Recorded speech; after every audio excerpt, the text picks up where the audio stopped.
Olá, eu sou o Thiago Guerra, da Coalizão pelo Evangelho, e hoje eu estou acompanhado por Jonas Madureira, Herber Campo Júnior e Renato Vargens. Hoje nós gostaríamos de abordar o tema Teologia Coaching. O coaching tem crescido no país, trazendo implicações tanto teológicas quanto para a nossa eclesiologia também. Vamos começar com o Renato, então. Renato, o que seria coaching? Na verdade, isso tem crescido muito mesmo. Você foi bem feliz na sua afirmação, pelo fato de que hoje, por onde a gente anda no Brasil, a gente vê essa teologia coaching se multiplicando. Na verdade, o que se visa com isso é usar do pragmatismo e tentar, de alguma forma, instigar no coração das pessoas o sentimento de que ela possui um grande potencial e que, através desse potencial, ela pode construir uma vida bonita, feliz e tal. A questão é que desconstrói-se o conceito, por exemplo, da depravação total, né? O cara, ele é ensinado de que ele é bom, de que a vitória está dentro dele, de que o que ele precisa é extirpar e tirar de dentro de si os valores, e que Deus, de fato, olhou para ele e viu os valores e quer usar esses valores dele, que precisam ser potencializados de alguma forma, de alguma maneira, para que ele possa alcançar sucesso. É impressionante isso, né? Porque isso vai contra as escrituras sagradas, né? Isso vai contra a palavra de Deus, que ele não, em hipótese alguma, coloca o homem no centro, ou que faz de Deus um tipo de gênio da lâmpada mágica, um serviçal, que existe somente, especificamente, para cumprir os desejos e as vontades do homem. A teologia do coaching, ela é nada mais nada menos do que uma nova roupagem da teologia da prosperidade e da confissão positiva. O problema é que a teologia da prosperidade e da confissão positiva, de certa forma, entre aspas, entra em descrédito, ela começa a perder a sua força, e os caras arrumaram uma substituta que é tênue, né? Que é extremamente tênue. Então você vai ver os coaches, eles reúnem uma plateia, geralmente tem um teclado fazendo um som em tom menor, que é para poder sensibilizar o coração do indivíduo, e aí naquele momento ele faz de Deus como se fosse um grande serviçal mesmo. Não, você é bom, você precisa somente tirar de dentro de você aquilo que você tem de bom, porque Deus olhou em você coisas boas, só que você precisa potencializar isso. Ora, isso afronta efetivamente o Evangelho. E, Renato, não é verdade que a troca não é o que Deus faz a despeito de você, mas é o que Deus faz contigo, ou com a sua, né, com a sua bela habilidade. Então, assim, Deus faz uso daquilo que você tem de bom. Assim, é nisso que realmente perdeu o seu evangelho. Né? Eu estava conversando com o Renato há pouco, Thiago, sobre como o coaching é enganoso, mesmo fora do ambiente da igreja, porque ele nasce a partir de algo bom que eu enxergo dentro de mim. Então, olha como a coisa é enganosa. Não é só porque é algo bom dentro de mim, é porque parece que é em espírito de serviço. Porque quem é coach fala assim, rapaz, eu fiz todo mundo se sentir muito bem a seu respeito. Não é? Então você fala assim, eu servi. Olha que legal, eu fiz uma coisa útil. As pessoas agora estão servindo com alegria, estão falando, cara, você foi muito bênção na minha vida, você é um cara de Deus, não é? Porque você me fez agora trabalhar e fazer e acontecer. Então, parece até que você está servindo, quando na verdade você está massageando aquilo que tinha que ser morto, não é? Paulo, quando fala assim, já não sou eu quem vive, mas Cristo vive em mim, é porque aquilo que os coaches têm encorajado é o que tem que ser crucificado. Verdade. Não é? Eu estava pensando aqui, quando vocês estavam trabalhando essas questões, no que diz respeito a... Não, acho que o ponto que o Renato levantou da questão de ser a teologia coach, como a gente está colocando aqui, né? Ela ser uma espécie de desdobramento da teologia da prosperidade ou da confissão positiva, ela parece não só levantar de um lado a questão da centralidade do sujeito, mas, por outro lado, ela oculta aquilo que a gente, às vezes, tem dificuldade de notar, que é porque não parece, que é o completo vazio com relação à crença em Deus. Essa é uma perspectiva nihilista. Por que nihilista? Porque a pessoa não consegue acreditar em Deus. ela não é voltada para acreditar em Deus. Deus, se for usado, é como potencializador do sujeito. Ou seja, não se tem nenhuma confiança no que Deus pode fazer. Porque se houvesse uma confiança no que Deus pode fazer, toda a minha confiança não deveria ser colocada em mim, deveria ser colocada nele. E isso é visto como uma irresponsabilidade com relação à vida. Então, é uma maneira de você não só desconfigurar o homem, mas desconfigurar também Deus.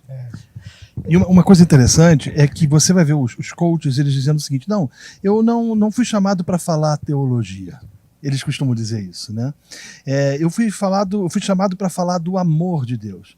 E aí eles superdimensionam o atributo do amor em detrimento a todos os outros. E, na verdade, o que eles querem mesmo, você foi muito feliz na sua afirmação, é massagear o ego da pessoa. A gente vive numa sociedade hedonista, cujo mote é a farinha pouca meu pirão primeiro, como diz lá no Rio de Janeiro, onde as pessoas querem efetivamente serem felizes e mostrar para todo mundo a favela que nasceu. Então, essa teologia, ela cai perfeitamente. E ela leva as pessoas a desfrutarem de um tipo de cristianismo meio que ateu, é meio que não há centralidade de Deus, porque se Deus não é glorificado, se não há glória de Deus, Deus não está no centro. Eu não sei o que vocês pensam sobre isso. Não, eu acho até que o coach, quando ele... Se a gente pensar que o coach é o que treina, ele pode tomar potencialidades que Deus nos deu e usá-las para a glória de Deus. Então, assim, um bom coach vai falar do que você é capaz de fazer e do que você é incapaz de fazer. Então, para usar uma analogia bíblica, o coach tinha que ser a lei. E a lei vai mostrar para você ser incapaz de fazer um monte de coisa. O coach tem que fazer igual a lei. A lei mostra que você é incapaz de fazer várias coisas. O coach tem que dizer assim, olha, você precisa de Cristo. Né? Então, no contexto do evangelho, e isso nós conversávamos antes de gravar o vídeo, que isso não vale só para o ambiente de igreja, vale também para o ambiente extra-eclesiástico. A ideia é, se eu estou sendo encorajado na empresa a ser um vendedor mais eficiente, porque eu consigo, porque eu posso, porque eu tenho, então tem muito a ver com o meu desempenho antes do que com a graça de Deus na minha vida. Não é? Então é assim, Senhor, eu vivo num mundo que as pessoas não precisam disso, mas eu sou colocado para vender isso aqui. Então me ensinem a vender com dignidade aquilo que elas não têm necessidade extrema. O que é bem diferente, porque os caras chegam e falam assim, então, você é o campeão, você é o melhor, você é o cara. Quando Deus olhou para você, ele viu que você já era bom. Ele viu que você já era o cara. Isso contrapõe efetivamente tudo aquilo que as escrituras ensinam. Né? Então, como é que o cara assume o púlpito e como é que pastores deixam de pregar e expor as escrituras e de confrontar os homens em suas incongruências e seus pecados para poder pregar uma coisa absolutamente antagônica às escrituras? É complicado. Agora, o coaching, ele é um fenômeno novo no nosso país. E por que estamos importando, então, mais uma teologia não bíblica? Na opinião de vocês, por que o Brasil é tão aberto a esses tipos de teologia? Como vocês relacionaram o coaching com outras teologias? Tiago, eu não acho que é só o Brasil. Eu acho que isso fala ao coração do homem à parte de Deus. E do homem que, mesmo se dizendo crente em Cristo Jesus, ainda não aprendeu o que significa tomar a sua cruz, morrer para si a fim de que viva para Cristo. Porque a ideia do coaching é um fenômeno novo, mas trabalha com algo antigo. Imagina Satanás chegando para Eva e dizendo assim, é verdade que você não pode comer de nada do que está nesse jardim? Aí, quer dizer, já exagerou a proibição, né? Aí depois a conversa progride, eu posso dizer, é porque Deus não quer que você atinja o potencial que você pode atingir. Tá vendo o primeiro coach lá atrás? Entendeu? Na verdade, o fenômeno do coaching é usar palavras psicologizadas, que é um fenômeno mais recente, mas o anseio de obter sucesso é antigo. Eu acho que o fenômeno é novo e não acho que o Brasil seja singular. Eu acho que o Brasil tem muito do aspecto passional e desse prazer do discurso emotivo que faz a gente bastante sujeito a essas coisas. Latino-americano, talvez. Isso, eu acho que sim. Eu acho que isso tem um pouco da nossa cara. Agora, eu posso fazer uma pergunta assim para vocês? O nível de superficialidade bíblica e teológica brasileira também não pode contribuir para isso? Eu acho que sim. Eu acho que tem o lado da superficialidade, né? Que favorece muito, porque a pessoa quando está desesperada, ela não vai querer que alguém explique para ela a doutrina da providência divina, do ponto de vista teológico. Ela vai querer se apegar em alguma coisa que dê para ela esperança. Porque, como o Heber bem colocou aqui, o Evangelho ele vai alcançar pessoas que já estão à parte de Deus.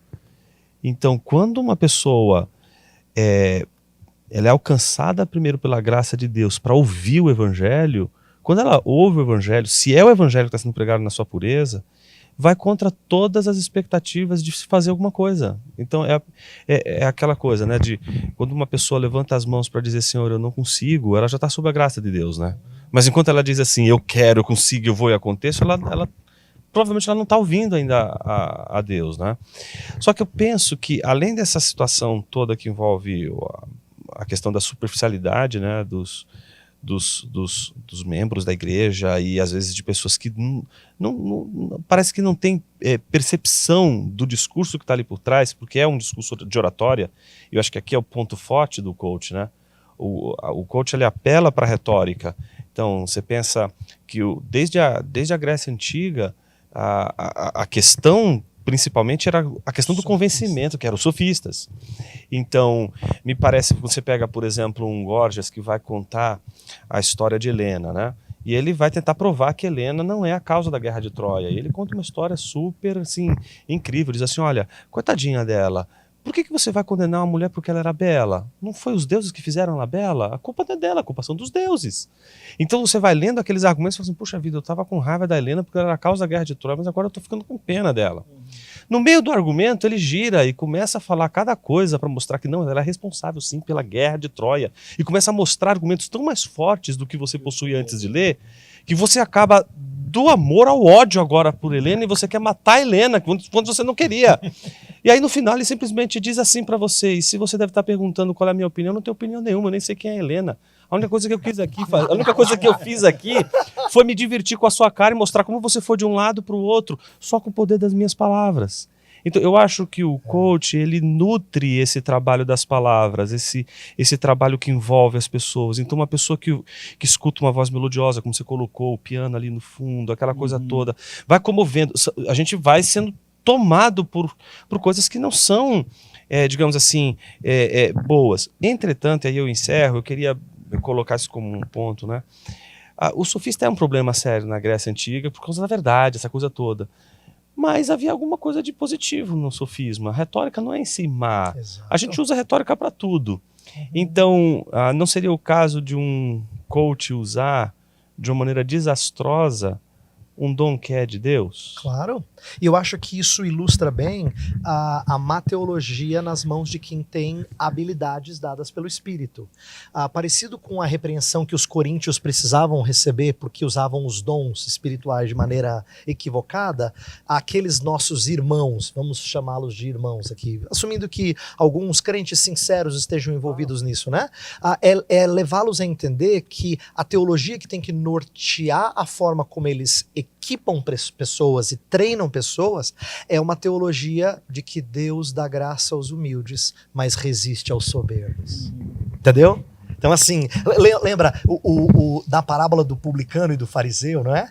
O publicano é o cara que bate no peito, a mim pecador, e ele é exaltado. Agora no final ele é exaltado. Então, assim, a teologia é completamente inversa. Então, eu concordo contigo. Eu acho que o dom que muitos têm e os faz parecer tão abençoados é porque eles têm a habilidade do Espírito e ela impressiona. Eu estou chamando a habilidade do Espírito para o nosso ouvinte não confundir. Eu estou falando de talentos naturais, que é o Espírito que dá mesmo, ainda que não sejam dons espirituais, como a gente costuma chamar, são dádivas do Espírito. Claro. Eles impressionam, não é? Eu fico, não sei se vocês têm essa mesma impressão, mas, por exemplo, constantemente na igreja, a gente se pergunta, né? Porque, querendo ou não, o evangelho ele vai provocar o autoesquecimento, a descentralização de si mesmo, como o Tim Keller vai dizer, né? Trate o seu ego como o dedão do seu pé.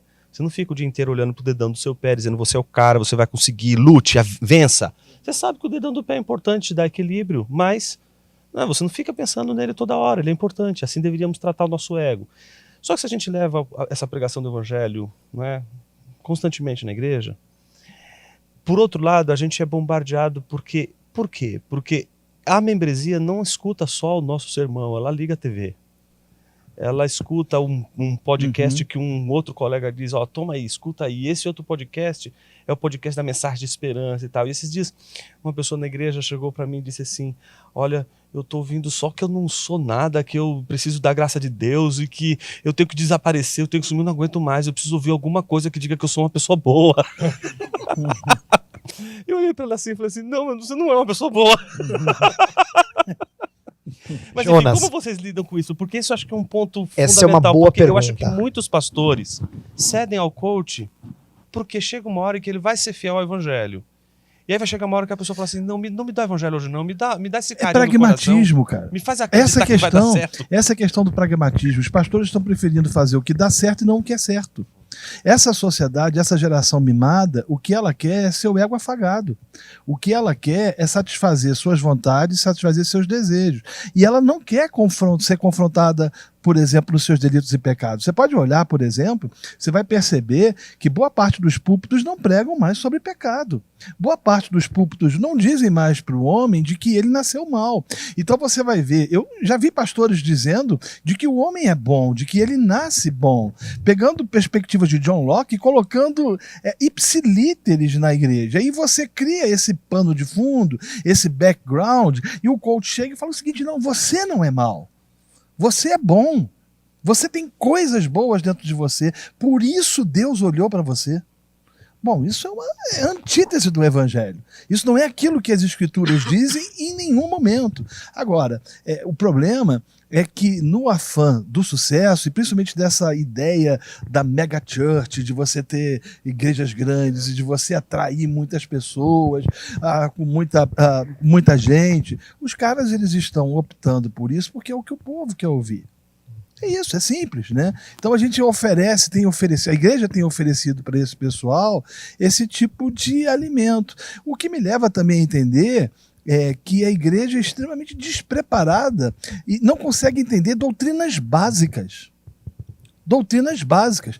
Por uma série de fatores, falta estudo, falta discipulado cristão, né? A gente não tem essa perspectiva do discipulado, é uma coisa que sumiu. E quando você vai ver o discipulado, você vai ver o discipulado dentro de uma outra perspectiva do manda quem pode, obedece quem tem juízo, principalmente em igrejas neopentecostais. Então é uma coisa muito complicada, né? E quando a gente fala sobre o coach, vai ter gente dizendo, não, esse pessoal não está entendendo a Bíblia, eu sou muito mais do que vencedor e por aí vai, né?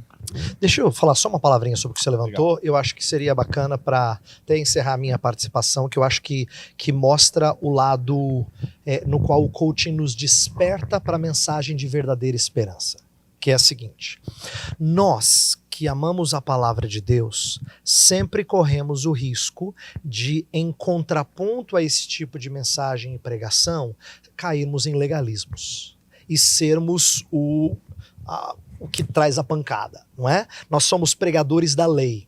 Então, assim, o que a gente chama evangelho de lei e às vezes lei de evangelho. Quer dizer, como se obediência a Deus fosse evangelho. Não, obediência a Deus não é evangelho. Obediência a Deus é o que te falta. Isso é legalismo. Tá? Em que a gente fala assim sobre a fidelidade como evangelho. Não, é a nossa falta de fidelidade que exige que a gente pregue o evangelho. Então, talvez nesse erro nosso de pregarmos lei como se fosse evangelho, alguns têm buscado palavras que acalentam o coração. Então, onde é que eu acho que a gente deve receber esse alerta e orientar e ajudar as pessoas que nos ouvem? É que não tem nada que sare o nosso coração como o evangelho. Palavras, falsos evangelhos, evangelhos espúrios, vão trazer uma esperança pueril, passageira, vão dar a impressão de que eu estou me sentindo bem, mas nada acalenta a dor, o vazio do coração como o verdadeiro evangelho. Então, a gente tem que aprender a mostrar como a lei de Deus fala da nossa feiura, mas ser encorajadores de grande conforto, de grande alento para o coração do crente. E eu termino minha fala dizendo para você, Jonas, que eu já tive isso. Uma vez, eu estava no início do meu ministério, e eu lembro de uma ovelha minha falou assim para mim: pastor, olha, tem sido uma bênção estar na sua igreja, viu? Olha, eles estavam membros há pouco tempo, uma benção, porque na outra igreja que eu estava, assim, o pastor era muito assim, só evangelização, é só apelo, aceitar Jesus, tal. Aqui não, aqui o Senhor é santificação, santificação, santificação. Quer dizer, na cabeça dela, ela estava me elogiando, mas na verdade ela me mostrou um lado que me frustrou. Mas foi legal isso, claro. porque Deus usou isso para dizer assim, peraí, olha o que ela está ouvindo. Ela está ouvindo, na maioria das vezes, uma mensagem em que eu falo de como ela tem que ser santa. Mas e quando ela não é? Não é? Então, assim, foi um alerta para mim. Eu falei assim, Senhor, eu preciso trazer alento para quem não é. E o evangelho se tornar precioso e confortador. Então eu acho que a sua pergunta levanta um aspecto interessante. Por que muita gente tem ido atrás do coaching? Às vezes, não é justificativa, como o Renato bem mostrou, às vezes porque falta esperança e consolo genuíno do evangelho de púlpitos mais saudáveis. Agora, isso também pode ser pelo fato de que muitos pastores eles têm pregado a lei sem oferecer a graça. E aí você vê, por exemplo, o moralismo sendo pregado, né? Aquela história do cuidado boquinha no que fala, lembra daquela música, né? Cuidado olhinho no que vê. Eu tenho uma imagem, eu sempre imagino um velhinho de barba branca com a camisa do Flamengo, uma cena horrorosa, né? A cena horrorosa, a cena assim apontando o dedo. Mas o que os pastores às vezes pregam é moralismo mesmo, né? E aí você oferece a espada, mas não oferece o evangelho. E aí você abre a possibilidade, a perspectiva para as pessoas procurarem uma palavra de esperança onde não deveria procurar. Bom, nosso tempo está chegando ao fim. Eu queria agradecer a vocês pela excelente abordagem, né? E vocês também que estão nos assistindo para mais assuntos como esse e outros, né, abordagens à luz do Evangelho. Siga a Colisão pelo Evangelho nas nossas redes sociais. Que Deus os abençoe.